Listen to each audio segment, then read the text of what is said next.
কোনো কঠিন কাজকে যদি রোজ একটু একটু করে করা যায় তাহলে সেই কাজটা একসময় গিয়ে আর কঠিন থাকে না। যারা তোমরা মাধ্যমিক পরীক্ষা দিতে চলেছ, সঙ্গে এটাও বলি যে যারা 11-এর ফার্স্ট ইয়ার, যাদের মানে এইচএসের ফার্স্ট ইয়ার 11 এবং যারা 12-এর পরীক্ষা দিতে চলেছ ফাইনাল ইয়ার এইচএসের, তাদের প্রত্যেকের জন্য এই টেকনিকগুলো কিন্তু তারাও ফলো করতে পারে। বিশেষত মাধ্যমিকের জন্য আজকে বলছি যে এমন কয়েকটা কাজ তোমরা দৈনন্দিন যে সমস্ত স্টাডি শিডিউল তোমাদেরকে দিয়েছি সেই শিডিউলগুলো তোমরা মেনে চলো, তাতে করে তোমাদের কাজগুলো অনেক সহজ হয়ে যাবে।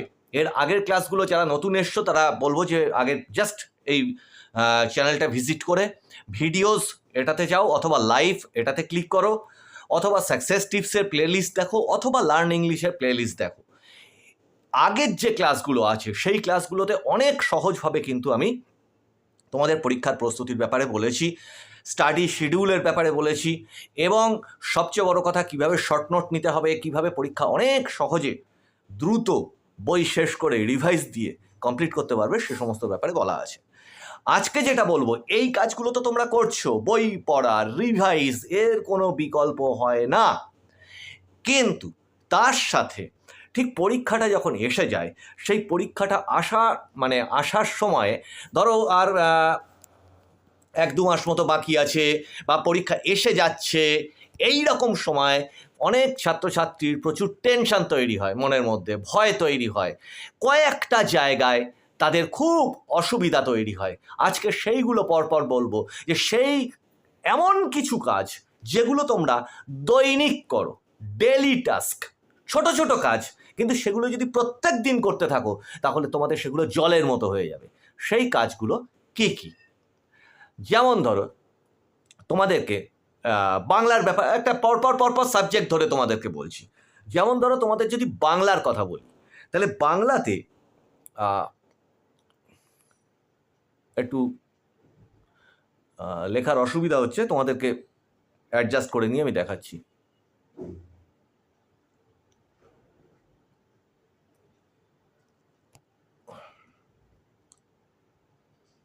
এখান থেকে লিখছি, বাংলা সাবজেক্টটাতে তোমরা ডেলি যেটা করবে, দুটো জিনিস মাথায় রাখো।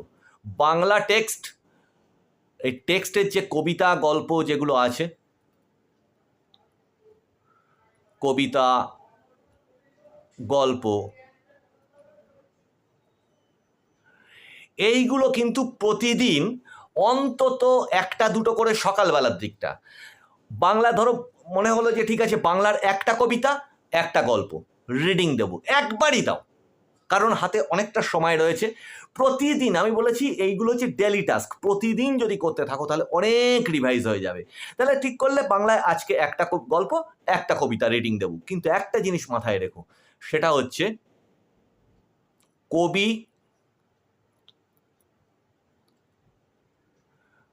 ও লেখকের নাম।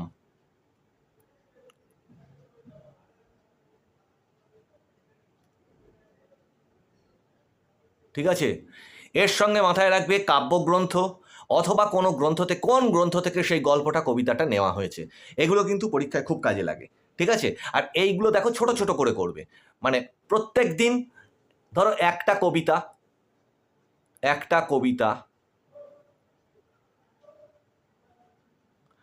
একটা গল্প,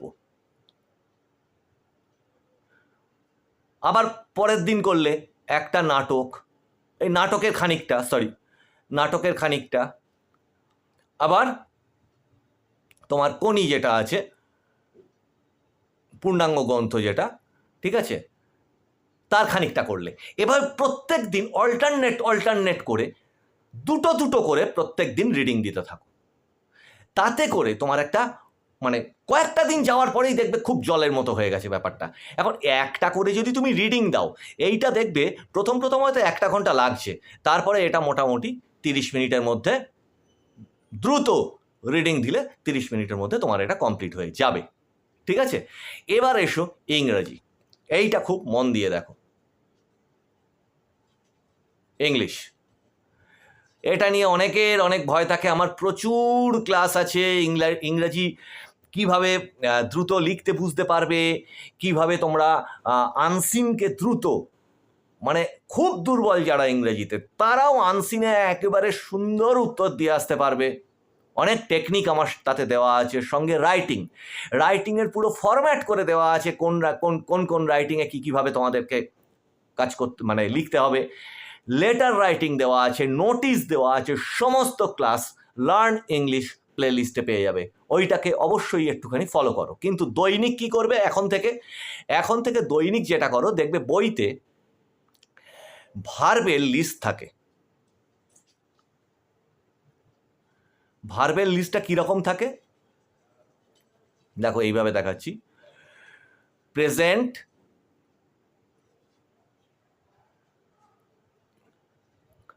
এরকম লিস্ট থাকে, প্রেজেন্ট, পাস্ট, হ্যাঁ, আর পাস্ট পার্টিসিপল, এটাকে আমি পিপি বলে লিখলাম, পাস্ট পার্টিসিপল থাকে। যেমন একটা উদাহরণ দিয়ে তোমার দেখাচ্ছি, যেমন গো, ওয়েন্ট, গান, ঠিক আছে, ডু, ডিড, ডান। এই যে লিস্টটা দেখবে তোমাদের যে গ্রামার বই, যার বাড়িতে যেটাই আছে না কেন, এই ইংরেজির এই ভার্বের লিস্ট কিন্তু প্রত্যেকের বইতে পেয়ে যাবে। এই লিস্টটাকে প্রতিদিন একবার করে সকালবেলা রিভিশন দেবে, এটা একদম ম্যান্ডেটরি। হ্যাঁ, ইংরাজিতে যদি স্ট্রং ভালো রেজাল্ট করতে হয়, তাহলে এই লিস্টটাকে তোমাদের প্রত্যেক দিন পড়তে হবে। এর সঙ্গে এই পাতাটাকে আমি সরিয়ে দিয়ে আবার মানে লেখাটা তাহলে আরো সুবিধা হবে।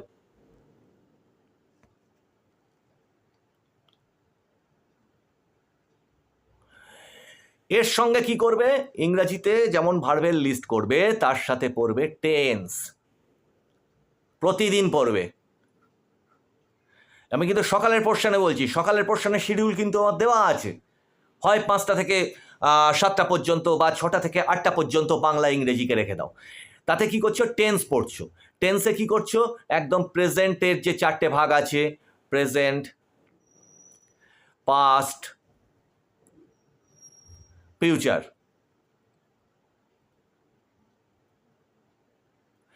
এর 4টে করে ভাগ আছে। এর 4টে করে ভাগ কিন্তু আমার প্লেলিস্টে দেওয়া আছে, লার্ন ইংলিশ প্লেলিস্ট। এখানটাতে লিখে দিচ্ছি, প্লেলিস্টের নাম হচ্ছে লার্ন ইংলিশ। এই চ্যানেলটার ওপরে ক্লিক করবে, চ্যানেলটার ওপরে ক্লিক করলে দেখবে প্লেলিস্ট অপশান আছে। প্লেলিস্ট অপশানে গিয়ে লার্ন ইংলিশে একদম নিচের দিক থেকে দেখতে পাবে যে পরপর বিভিন্ন টেন্সের, এক একটা টেন্সের জন্য এক একটা ক্লাস নেওয়া আছে, একদম জলের মতো করে, কবিতার মতো করে দেওয়া আছে। এ বাদেও বলছি, নিজেদের যে বইতে, তাতে টেন্স যেটা আছে, সেই টেন্সটাকে কিন্তু প্রত্যেক দিন পড়বে। কারণ কেন বলছি শোনো, প্রথম কথা, ভার্ব এবং টেন্সকে যদি খুব জলের মতো রাখতে পারো, তাতে তোমার টেক্সট পড়তে সুবিধা হবে, টেক্সট বুঝতে সুবিধা হবে, মানে করতে সুবিধা হবে। দ্বিতীয়ত তোমার যেটা হবে, আনসিনকে বুঝতে, আনসিনের যে সেন্টেন্স ফরমেশন আছে সেইগুলোকে তোমার দ্রুত বুঝতে সুবিধা হবে।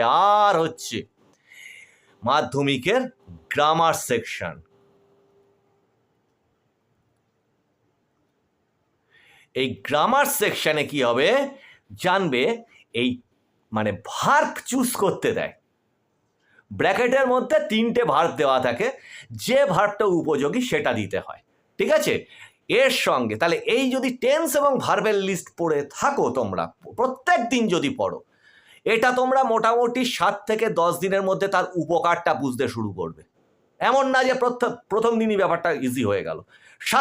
যখন প্রত্যেক দিন পড়ছো, 7 থেকে 10 দিনের মধ্যে তোমরা এর উপকারটা বুঝতে পারবে। আর সেটা যদি পরীক্ষা পর্যন্ত করো, দেখবে কত স্ট্রং হয়ে যাচ্ছে ইংরেজিতে, অনেক অজানা জিনিস নিজে পড়ে বুঝতে পারছো, ঠিক আছে। এর সঙ্গে যেটা করবে তোমরা, আর্টিকেল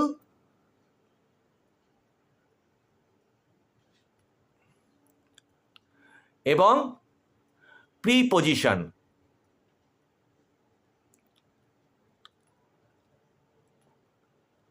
বারবার কেন বলছি, আমি আমার চ্যানেলের প্রমোট করছি না যে ওই ভিডিওটা দেখো, ওতে আমার ভিউ বাড়বে, সেটা না। ওই এই আর্টিকেল প্রিপোজিশনের ওপর আলাদা আলাদা ডিটেল ক্লাস নেওয়া আছে, সুন্দর করে বুঝিয়ে লিখে লিখে লিখে লিখে।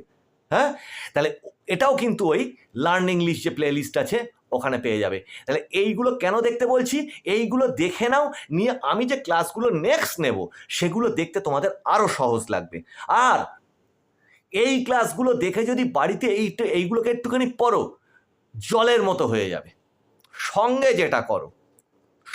যেটা করো ইংরাজি রাইটিংয়ের তোমাদের বইতে বিভিন্ন রকমের, সরি এখানে ভুল লিখে ফেললাম,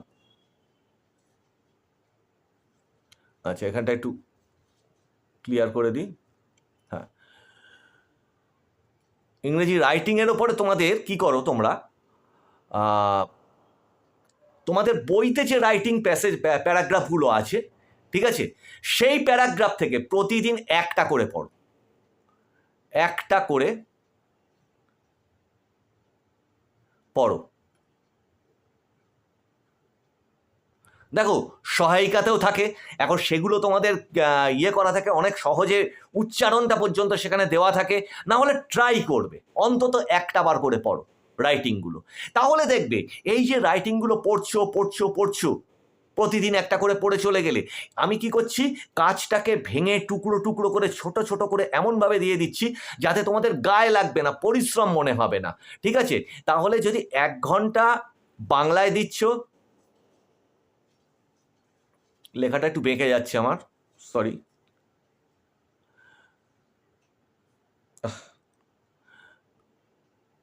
1 ঘন্টা ইংলিশে দিচ্ছ,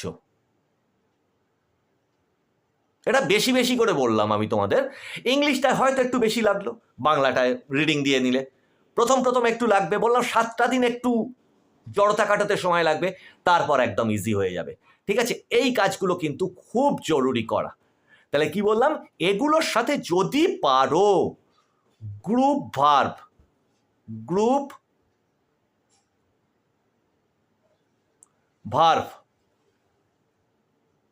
এরও লিস্ট কিন্তু তোমাদের পাঠ্যাংশে থাকে, প্রত্যেকটা অনুশীলনীতে এবং গ্রামার বইতে থাকে।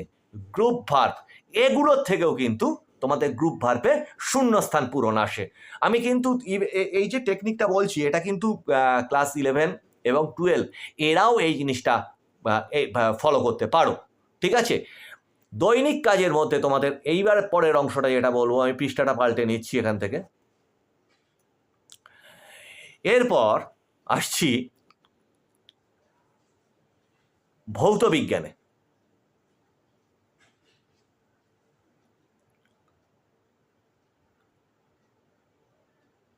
দিনে 1 ঘন্টা করে দিলেই হবে এই কাজগুলো। ঠিক আছে, বা এমনি নর্মাল পড়া যেগুলো করছো সেই পড়াগুলোর ফাঁকে ফাঁকে এই কাজগুলো করো। ঠিক আছে, ভৌত বিজ্ঞানে কি করবে, ভৌত বিজ্ঞানে আমি বলেছিলাম বই থেকে আগে একটা খাতা নাও, সেই খাতাতে কি করো, টোটাল সারা ভৌত বিজ্ঞানের টোটাল ওই খাতাটাতে যত ফর্মুলা আছে,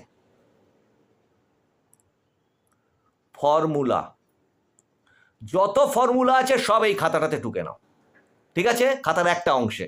আর একটা অংশে কি করো, সমস্ত সংজ্ঞাগুলো লিখে নাও। আর ওই খাতারই একটু মোটা খাতা যদি নাও, টোটাল যত কেমিস্ট্রির রিয়াকশন আছে,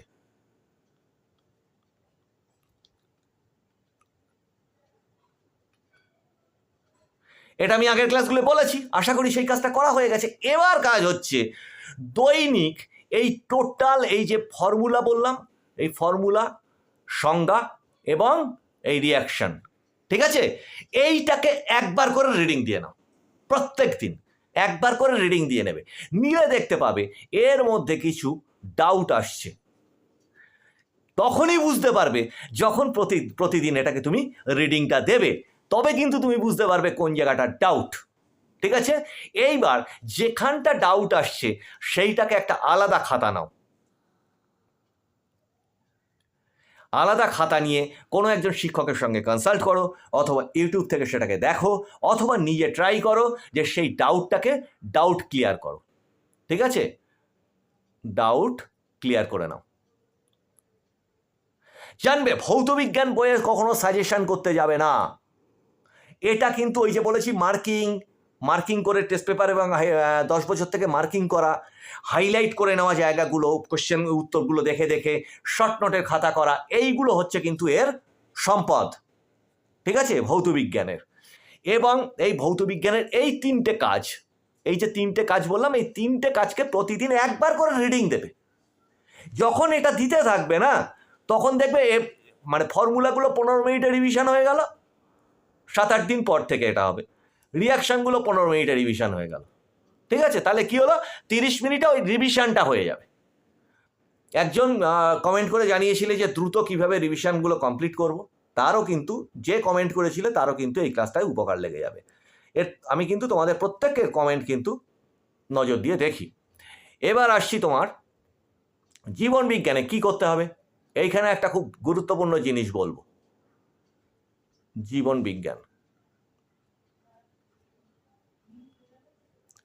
11-12 তোমাদের বায়োলজির কথা বলছি, বা যারা আর্টস স্ট্রিমে আছো, কমার্স স্ট্রিমে আছো, তারাও কিন্তু এইভাবে অন্যান্য সাবজেক্টের যে বিষয়গুলো আছে সেগুলোকেও ফলো করতে পারো। বিশেষত মাধ্যমিকের কথা বলছি যখন, এখানে মাধ্যমিকের কথাই বলছি। ধরো কথার কথা, আমি একটা ছোট্ট উদাহরণ দিয়ে তোমাদেরকে দেখাচ্ছি। আমি এই ধরনের পেন দিয়ে করছি, তো এটাতে খুব ভালো এঁকে উঠতে হয়তো পারবো না, তোমরা একটু মানিয়ে নিও।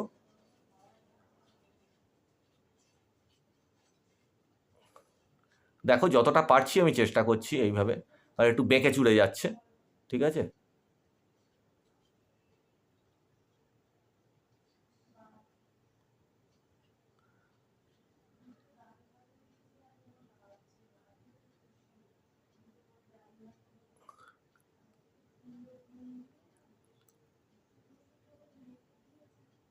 এগুলোর থেকেও আবার এরকমভাবে বেরোয়, তো এগুলো মানে একটু জুড়ে জুড়ে নিতে হবে এইভাবে, ঠিক আছে।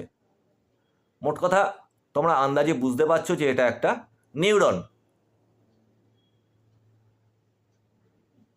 আমি কিছুটা আঁকার চেষ্টা করলাম, কাঁপা কাঁপা হাতে যতটা পারলাম, ঠিক আছে। তোমরা বুঝতে পারলে যে এটা একটা নিউরন। তাহলে এইটার আমি আঁকলাম কেন জীবন বিজ্ঞানের ক্ষেত্রে, র্যাভিয়ের পর্বগুলোকে খানিকটা করে আঁকার চেষ্টা করছি যতটা পারলাম, একটু আন্দাজে বুঝে নাও তোমরা।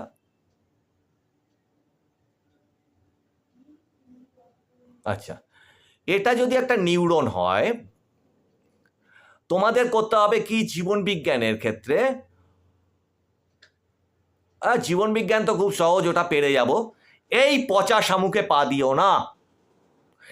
এই যে নিউরনটা তোমাদের বইয়ে ছবি থাকবে, যতগুলো তোমার চিত্র অঙ্কন আছে, সেই চিত্র অঙ্কনগুলো টেস্ট পেপার থেকে দেখো আগের বছর কোনগুলো এসে গেছে, ব্যালেন্স ওটা দেখলেই তুমি বুঝতে পারবে যে কোনটা কোনটা তোমার এবছরের জন্য ইম্পর্টেন্ট। যেমন ধরো কোষ বিভাজনের বিভিন্ন দশাগুলো আছে, চোখ আছে, এরকম নিউরন আছে, কিডনি আছে, ঠিক আছে, হার্ট আছে। এই আঁকাগুলোকে বাড়িতে প্র্যাকটিস করো, বাড়িতে প্র্যাকটিস করো। এবং এই প্র্যাকটিসটা করতে করতে দেখবে ইউটিউবে এই আঁকার শর্টকাট টেকনিক, এরকম করে সার্চ দেবে, দেখবে সেই আঁকার শর্টকাট টেকনিকের ভিডিও কিন্তু তোমরা পেয়ে যাবে, নিশ্চয়ই পাবে। আর এর সাথে যেটা করো, জীবন বিজ্ঞানের এই যে ছবিগুলো থাকবে, ছবিগুলোকে গুরুত্ব দিও কিন্তু, কারণ ছবির গায়ে যে পয়েন্টিংগুলো থাকে, হ্যাঁ, এর গায়ে যে পয়েন্টিংগুলো থাকে, সেই পয়েন্টিংগুলো থেকেও কিন্তু শর্ট কোশ্চেন আসতে পারে। বিশেষত বায়োলজি 11-12 বায়ো,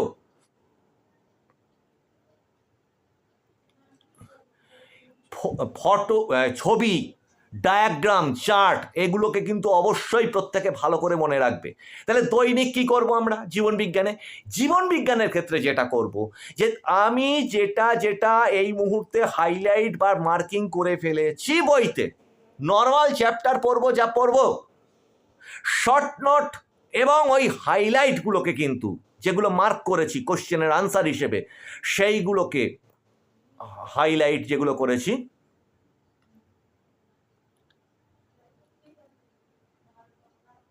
অথবা মার্কিং করেছো তলায় দাগ দিয়ে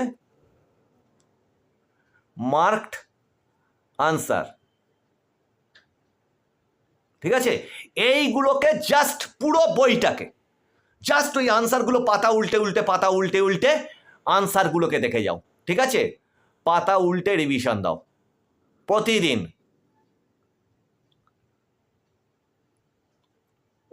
একবার দাও, আচ্ছা ঠিক আছে, আজকে তুমি 4টে চ্যাপ্টার পারলে, কালকে আবার 4টে চ্যাপ্টার দাও, চাপ হালকা করে, ঠিক আছে? পাতা উল্টে রিভিশন দাও, রিভাইজ। কোনগুলো? জাস্ট এই যে মার্কিং যেগুলো করেছো এবং বইতে হাইলাইট যেগুলো করেছো, কিসের থেকে করেছো? টেস্ট পেপার এবং PYQ থেকে, 10 বছর থেকে, ঠিক আছে? হয়ে গেল জীবন বিজ্ঞান। এবার এসো, ভৌত বিজ্ঞান হয়ে গেল, জীবন বিজ্ঞান হয়ে গেল, ইতিহাস।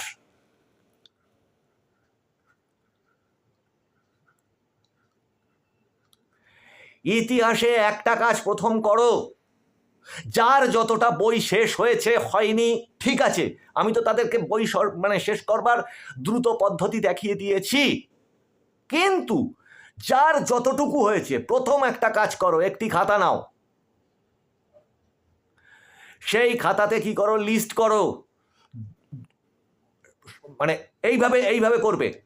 প্রথমে 1700 সাল দিলে, এই 1700 সালে যত সাল তারিখ আছে, হ্যাঁ, সাল তারিখটা এখানটায় লিখলে, এখানে 1 নম্বর দিলে, এখানে 2 নম্বর দিলে, সাল তারিখটা এখানটা লিখছো, ড্যাশ দিয়ে ঘটনাটা লিখছো, ঘটনা বা ব্যক্তি, কার দ্বারা সেই ঘটনাটা ঘটেছে, ঠিক আছে, সেই ব্যক্তির নাম, সেই মহাপুরুষের নাম, ইত্যাদি ইত্যাদি, এই সাল তারিখ। এবার এইভাবে যেন 1700 হয়ে গেল, যখন টোটাল বই থেকে 1700গুলোকে এক জায়গায় করে নাও, তারপরে 1800গুলোর এক জায়গায় করো, তারপর 1900গুলোর এক জায়গায় করো, ঠিক আছে? এই 3টে সেট হবে তোমাদের। এই 3টে সেট ধরো 2টো করে পৃষ্ঠা হবে, লম্বা পৃষ্ঠাতে 2টো করে ধরো পৃষ্ঠা হবে, খুব বেশি হলে। এইটা হয়ে গেলে কি করো? প্রত্যেক দিন এই সাল তারিখটাকে একবার করে অন্তত পড়ো। অনেক সময় যেটা হয় জানবে যে পুরো হয়তো আমার অনেক কিছু মুখস্থ আছে অথবা ভুলে গেছি, যেই তুমি প্রশ্নটা দেখলে তখন ঝট করে সেই উত্তরটা কিন্তু মনে পড়ে যায়, যখন এইভাবে দৈনিক তুমি পড়ে রেডি করবে। তাহলে 3টে পাতা পড়তে তোমার কতটুকু সময় লাগবে? যদি রোজ পড়ো, 5-7 দিন পরে, 7 থেকে 10 দিন পরে, এটার সম্বন্ধে তোমার একটা প্রচণ্ড জড়তা কেটে যাবে। আর জানবে মাধ্যমিকে কিন্তু এই ইতিহাসের সাল তারিখ নিয়ে কিন্তু প্রচণ্ড সমস্যায় ভোগে প্রত্যেক ছাত্রছাত্রী। এবং এই সাল তারিখটাকে যদি রেডি রাখো, এটা তোমার বড় প্রশ্নতে কাজে লাগবে, টিকা ব্যাখ্যা এইগুলোতে কাজে লাগবে, 2 নম্বরের প্রশ্নে কাজে লাগবে, MCQতে, সব শর্ট কোশ্চেনে, সব কিছুতে কাজে লাগবে। তাহলে ইতিহাসে এই জিনিসটা অবশ্যই প্রত্যেক দিন করো, ঠিক আছে? এমনি পড়াগুলো তো করতেই হবে, সেগুলো তো আমি দেখিয়ে দিয়েছি অলরেডি, সেগুলো কি করতে হবে। আচ্ছা, এবার আসছি তোমাদের ভূগোলে।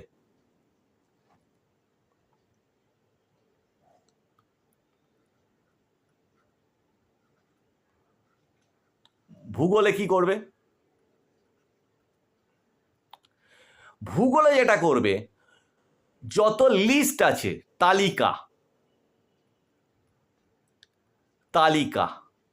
ঠিক আছে, এই তালিকাগুলোকে অবশ্যই মার্কিং করে রাখবে এরকম টিক মার্ক দিয়ে, এবং তালিকাগুলোকে প্রতিদিন খানিকটা করে দেখবে। আর যেগুলো মার্কিং করা আছে টেস্ট পেপার এবং তোমার থেকে মার্কড আনসার, যেগুলো বইতে দাগিয়ে নিয়েছো বা হাইলাইট করেছো, ঠিক আছে, বা শর্ট নোট নিয়েছো, ভুল লিখে ফেললাম,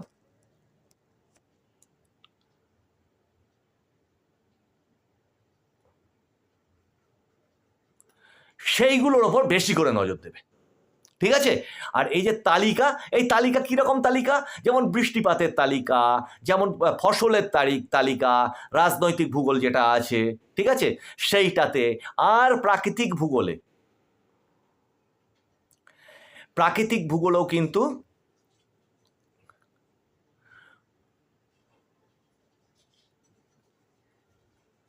যে তথ্যগুলো আছে, ভূগোল জানবে কিন্তু তথ্যকে ভালো করে মাথায় রাখতে হবে, ঠিক আছে? যেমন আমি একটা উদাহরণ হিসেবে বলছি, বৃষ্টিপাত, কোথায় কি ধরনের বৃষ্টিপাত হচ্ছে, কোথায় কি ধরনের আবহাওয়া থাকছে, ঠিক আছে, উষ্ণতা, এই জিনিসগুলো কিন্তু বই থেকে যেগুলো মার্ক করা থাকছে, ঠিক আছে, স্থান, ভূপ্রকৃতি, তাহলে এই বইটাকে এইগুলোকে তুমি কন্ট্রোল করবে কি করে? তাহলে এগুলোরই শর্ট নোট তুমি তুলেছো, এগুলোরই মার্কিং তুমি করেছো, এগুলোরই হাইলাইট করে তুমি বইতে দাগিয়েছো। জাস্ট যেটা বলেছিলাম জীবন বিজ্ঞানের ক্ষেত্রে, এই ভূগোলের ক্ষেত্রেও কিন্তু পুরো বই পাতা উল্টে থেকে যাবে। আজকে 4টে চ্যাপ্টার দেখলাম, কালকে আবার 4টে চ্যাপ্টার দেখলাম, দেখবে বই কমপ্লিট, ঠিক আছে? কিন্তু এটা রোজ করো। এমনি পড়া যেগুলো তৈরি করছো, এইটা কিন্তু আমি বলছি প্রতিদিনের কাজ, ঠিক আছে? তাহলে ভূগোল কমপ্লিট হয়ে গেল। তাহলে আমার বাকি থাকলো কোনটা? বাকি থাকলো এবার অঙ্ক, ঠিক আছে, গণিত বা অঙ্ক।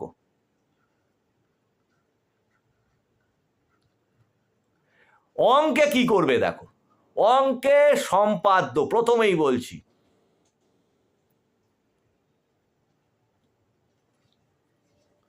প্রতিদিন একটা দুটো করে প্র্যাকটিস করো, একটা কি দুটো করে প্রত্যেক দিন প্র্যাকটিস করো সম্পাদ্য। ছাকা নম্বর, এগুলো মাথা কাটাতে হবে না, আসলেই পট করে করে দেবো। পরীক্ষা শুরুই করবো এই দিয়ে হয়তো, ঠিক আছে? সঙ্গে উপপাদ্য। এই কি হবে, এগুলো রোজ করার অর্থ কেন, এই টেকনিকটা কেন বলছি, মানে তখন তোমার অনেক সময় হাতে পাবে। এগুলো যদি রোজ করছো, চাপটা হালকা হয়ে যাবে পরীক্ষার সময়। উপপাদ্য, ঠিক আছে, প্রতিদিন কি করো, একটা কি দুটো, 1 থেকে 2টো করে উপপাদ্যকে একদম একে একে একে কমপ্লিট করবে, ঠিক আছে? এক আঁকলে এক, মানে এটা কিন্তু খাতায় প্র্যাকটিস করবে, এটা খাতায় প্র্যাকটিস করবে, এটা তো আর মুখে মুখে হবে না। এটা খাতায় এক সম্পাদ্য, দুটো সম্পাদ্য আঁকলে, উপপাদ্য একটা উপপাদ্য লেখা হয়ে গেল, আর একটা উপপাদ্য লিখলে। যখন আটকে যাচ্ছে, বই থেকে দেখে লেখো, বই থেকে দেখে লেখো, কিন্তু করো। দেখবে 8-10 দিন পরে গিয়ে কি দাঁড়াবে, তখন ওটাই আবার করছো, কিন্তু তখন অনেকটাই পারছো, তখন আর দেখে করতে হচ্ছে না। এইটা হচ্ছে উপকারিতা, ঠিক আছে? এর সঙ্গে যেটা করো, অনুশীলনীর পিছনে অনুশীলনীর পিছনে যে তোমার শর্ট কোশ্চেন যেগুলো আছে, শর্ট প্রশ্ন উত্তর, ঠিক আছে, এইগুলো কিন্তু আমি স্টার মার্কা দিয়ে দিচ্ছি। এগুলো পারলে 2-3টে, 3 থেকে 4টে, 2টো, ঠিক আছে, 2-3টে 4টে চ্যাপ্টার, সব করতে হবে না। আজকে 2টো চ্যাপ্টার করলাম, কালকে পরের 2টো চ্যাপ্টার করলাম, আবার ঘুরিয়ে আনলাম, এইভাবে প্রত্যেক দিন এই শর্ট কোশ্চেনগুলোকে প্র্যাকটিস করো। কারণ শর্ট কোশ্চেন তুমি জানবে,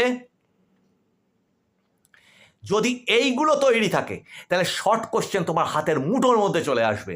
আর অনুশীলনী থেকেই কিন্তু শর্ট কোশ্চেন অধিকাংশ আসে, ঠিক আছে? এর সঙ্গে অঙ্কের যেগুলো অন্য টেকনিকগুলো আছে, সেগুলো তো তোমার এর আগের ক্লাসগুলোতে আমি অনেকবার বলেওছি, সামনেও বলবো, সঙ্গে টাইম ম্যানেজমেন্ট থাকবে, সব কিছু থাকবে, ঠিক আছে? কিন্তু এইগুলো হচ্ছে দৈনন্দিন যদি তুমি করো, এইটুকু করতে তো তোমার অঙ্কেও বেশি টাইম লাগবে না, কিন্তু তুমি একটা নিয়মিত একটা অভ্যাসের মধ্যে থেকে গেলে। আর যেটা বলেছিলাম, পাটিগণিতে লংয়ের জন্য 2টো চ্যাপ্টারকে বেছে নাও, আগের ক্লাসে বলেছি, ঠিক আছে? এরকম বীজগণিতে বেছে নাও, যেগুলোতে তুমি স্ট্রং, সেগুলোকে যদি পারো অল্টারনেট ডেতে প্র্যাকটিস করতে থাকো। তাহলে ওই চ্যাপ্টারে দেখো, অঙ্ক আসবে কিন্তু সব বই থেকে, অঙ্ক আসবে বই থেকে, কাজে ওটা যদি ভালো করে করো। আর ওই একটা পদ্ধতি শিখিয়েছিলাম, বইটাকে ভাগ ভাগ করে, অনুশীলনীগুলোকে ছিঁড়ে ছিঁড়ে ছিঁড়ে ছিঁড়ে স্ট্যাপেল করে ভাগ করে নিতে, তাতে দেখবে মাথার চাপ আরও হালকা হবে অঙ্কে, ঠিক আছে? আর এগুলোকে যদি রোজ করতে থাকো না, এগুলো যদি রোজ করতে থাকো, তাহলে অঙ্কের ভীতিটাই চলে যাবে এই 8 থেকে 10 দিন পরে। 1 মাস করো, 1 মাস করলে অনেক চাপ হালকা হয়ে যাবে, যদি এই পদ্ধতিটাকে তোমরা ফলো করো। এর সঙ্গে যেটা দেব, এইভাবে তোমরা কি করো, তোমরা নর্মালি যে এই যে দৈনিক শিডিউলটা ডেইলি যেটা সাজিয়েছো, তোমরা যেভাবে পড়ছো সেভাবে পড়ো। তোমরা প্রত্যেকটা পড়ার সঙ্গে যদি ধরো 6টা থেকে 8টা কি 9টা পর্যন্ত একটা সেশন আছে, আমি একটা উদাহরণ হিসেবে বলছি, তাহলে নর্মাল পড়া যেটা পড়লে সেটা পড়লে। আর নর্মাল পড়া বলতে আর আছেটা কি পড়ে, দাগানো হয়ে গেছে, কোশ্চেন শর্ট আউট করা হয়ে গেছে, কোন কোন কোশ্চেন করবে সেগুলো হয়ে গেছে, হাইলাইট করা হয়ে গেছে, মার্কিং করা হয়ে গেছে। হ্যাঁ, তাহলে তারপরে নর্মাল পড়া ধরো এখানে 3 ঘন্টা সময় তো পেয়েছো, এই 3 ঘন্টার মধ্যে 2 ঘন্টা এই নর্মাল পড়াতে দাও, আর 1 ঘন্টা এই ধরনের যে সাবজেক্টগুলো বললাম এই সাবজেক্টে দাও। ঠিক আছে, এই যে ডেলি টাস্কে বললাম, এই ডেলি টাস্কে এটা দাও। আর সকালবেলা কিন্তু যেটা বলছি, সকালবেলা এক একজনের এক একটা সাবজেক্ট পড়তে ভালো লাগে, এইটা নিজেদের ইচ্ছার ওপর ভিত্তি করে, ঠিক আছে, ভাগ করে নেবে যে কোন সময়টা করব। বাংলা ইংরাজি কোন সময়টা করব, বাংলা ইংরাজি সকালবেলা করে নেব, না বিজ্ঞান করে নেব, নাকি এখানটাতে ভৌত বিজ্ঞান করব, নাকি লাইফ সায়েন্স আর ভৌত বিজ্ঞানটা এখানটায় করে নেবো। নিলে তো তুমি বিকালেও টাইম পাচ্ছ স্কুলের দিনের বাদে। হ্যাঁ, তুমি 5টা থেকে অন্য সময় 5টা থেকে 7টা, 7টা থেকে 7:30 থেকে 10টা, এরকমভাবে ভাগ করে নিতে পারছো। তাই শিডিউল ভাগ করা তো তোমাদেরকে দেখিয়ে দিয়েছি। হ্যাঁ, এ বাদে যদি মনে করো যে না পড়ার চাপ পড়ে যাচ্ছে, তাহলে এইখানে কি করো, প্রত্যেকটা সেশনের সঙ্গে মাঝখানে 1 ঘন্টা করে গ্যাপ রাখো। এই মাঝখানের 1 ঘন্টা করে যে গ্যাপ দিচ্ছ সেগুলোতে এটা করতে পারো। আর একটা কাজ করতে পারো, যখন ধরো একটু অবসর কাটাচ্ছ, সে অবসর কাটানোর সময়ও বইটাকে হালকা করে মানে একটু হেলান দিয়ে বসে বা রিল্যাক্স করবার সময়ও কিন্তু এই জিনিসগুলোকে ঝালাও। 1 মাস করো, পরীক্ষার আগে দেখবে অর্ধেক চাপটাই মাথা থেকে হালকা হয়ে গেছে। ঠিক আছে, তাহলে আজকের ক্লাসটা কেমন লাগলো তোমরা জানিও। আমি প্রবীর রায়চৌধুরী, এতক্ষণ তোমাদের সঙ্গে মাধ্যমিক এইচএস ফার্স্ট ইয়ার এবং ক্লাস 12-এর একটা খুব গুরুত্বপূর্ণ ক্লাস নিলাম তোমাদের, যে কিভাবে দৈনিক কোন কাজগুলো ম্যান্ডেটরি পরপর ছোট্ট করে যদি করতে থাকা হয়, তাহলে পরীক্ষার সময় কোনো চাপই থাকে না।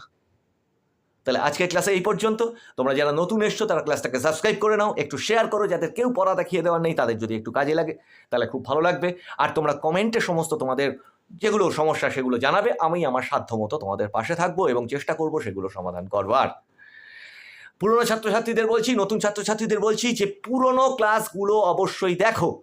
আমি ক্লাসের প্রথমে বলেছি, লাস্ট আবার বলছি, প্লে লিস্টে দেখো, এই চ্যানেলটাতে ওপর ক্লিক করো, ভিডিওসগুলো দেখো, ভিডিওসের ওপর ক্লিক করে লাইভ ক্লাসগুলোকে দেখো, লাইভের ওপর ক্লিক করে, আর playlist, success tips playlist এবং লার্ন ইংলিশ প্লে লিস্ট, এটা অবশ্যই যদি প্রতিদিন দেখতে থাকো একটা করে অন্তত ইংলিশের, তাহলে দেখবে অনেক সুবিধা হয়ে গেছে তোমাদের।